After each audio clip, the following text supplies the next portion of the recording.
السلام عليكم ورحمة الله وبركاته، أحبائي في الله، منوريني ومشرفيني وجودكم على راسي من فوق. النهاردة بإذن الله هنكمل بقية الفيديو اللي فات، وهو فيديو فرش المطبخ. طبعا الفيديو المرة اللي فاتت كان كبير جدا وكان طويل، فأنا ما حبيتش إن أنا أطوله عليكم أكتر من كده، فقلت أقسم الفيديو على مرتين، مرة وأنا بفضيه وبنضفه، ومرة تانية وإحنا بنفرش مع بعض. طبعا الفرش ده انا بموت فيه، والله العظيم بجد انا بحب ان انا اقعد انظم كده وافرش. بصوا بقولكوا كل الكوبايات دي اتغسلت وحطيتها تتصفى، وهبتدي بقى دلوقتي ان انا ارص فيها. انا بعشق فن الرص، ان كنت مثلا ارص الدولاب، ان كنت ارص دولاب بتاع دوت المطبخ، ان كنت ارص النيش. انا بحب قوي موضوع ان انا اقعد بقى ارص كده بقى وافنن في الرص كده واحط اللي انا عايزاه وبدماغي وانظم الدنيا. انا بحب الحاجات المنظمه، ما بحبش الكركبه. في المطبخ هنا باحاول إن أنا أحُط الحاجات اللي أنا مش إيديّا فيها باستمرار فوق، وهاحُط الحاجات اللي هتبقى قريّبة منّي في رمضان تحت. طبعًا زي ما إحنا شايفين كده أنا حطيت اللي هي الكاسات بتاعة الجيلي الإزاز ديّة فوق. طَب أنتِ مش هتعملي حاجات في رمضان؟ لأ طبعًا هاعمل رز بلبن إن شاء الله، وهاعمل برضه جيلي كاستر، حاجات اللي هي بتاعة رمضان دي. هاعمل كل حاجة بس مش هاعملها في الحاجات دي، يعني إحنا نتّفق إن إحنا الحاجات دي مش هتتعمل في الكاسات اللي هي الأطباق الكاسات دي. أنا هاوريكم أنا هاعملها في إيه. فطبعًا عشان الزحمة والكركبة أنا عايزة الحاجات اللي تبقى قريبة مني تبقى تحت. طبعًا دي بقية الأطباق طبعًا ما كفتش فوق، المساحة ما كفتش، فابتديت إن أنا أحط باقي الكاسات اللي أنا هاستخدمها. المجات دي أنا باستخدمها برضه، حطيتها قريبة مني من تحت.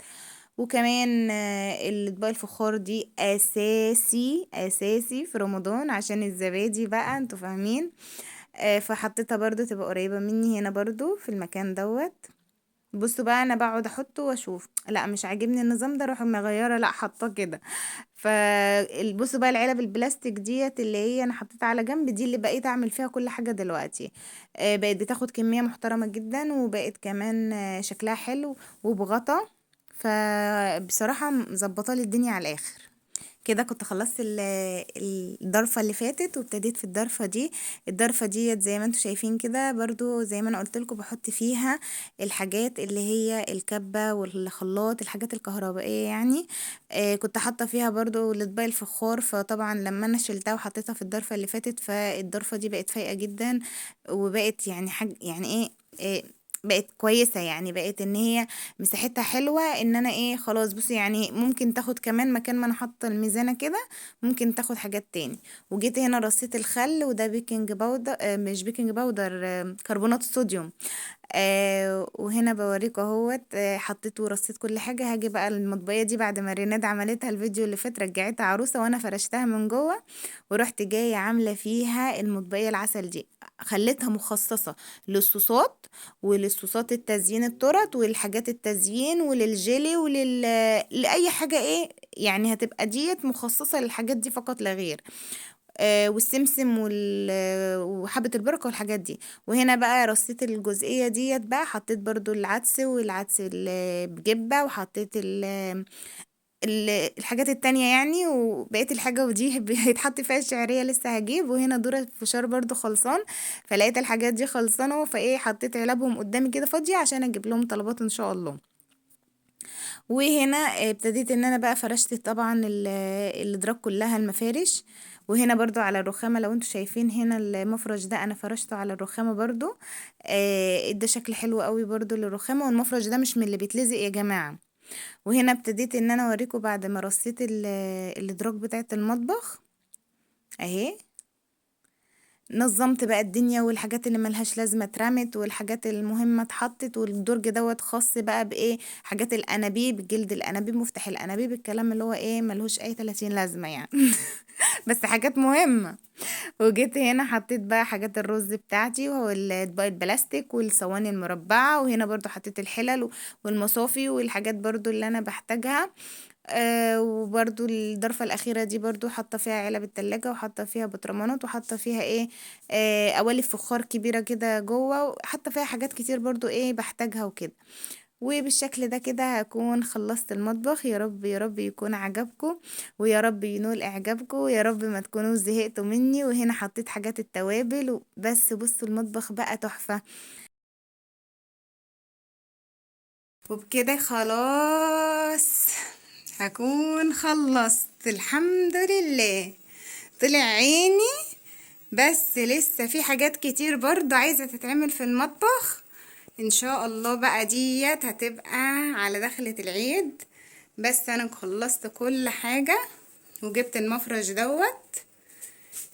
المفرش ده عجبني قوي، هو مش لازق عشان كده عجبني. اللي تحت منه ده لازق، انا ما شلتش اللي تحت منه.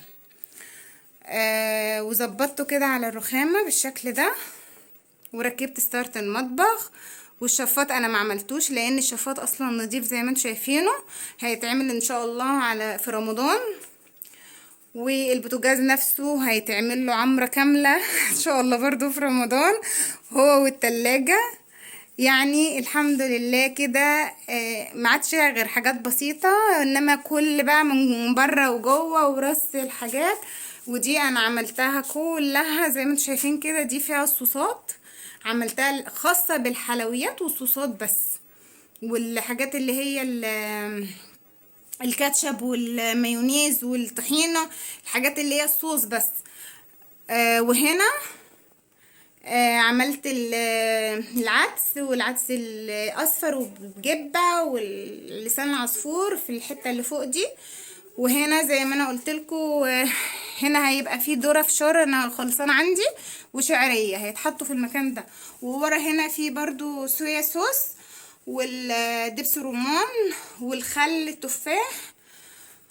وهنا كنت غسلت طبعا بطرمانات التوابل اهي.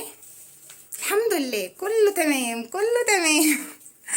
وكده خلاص خلصت. يا رب الفيديو يكون عجبكم وما كنتش تقلت عليكم، ويكون عملت حاجة شجعتكم فيها معايا. فيلا بقى قومي تشجعي قبل ان شاء الله شهر رمضان، عشان تبقي فاضية بقى للذكر لأي حاجة تانية. ويا دوب بقى على دخلة رمضان كده نعلق بقى الحاجات الحلوة بتاعت رمضان ونفرح كلنا. وربنا يا رب يجعله شهر سعيد علينا. و... وسلام. مع السلامة.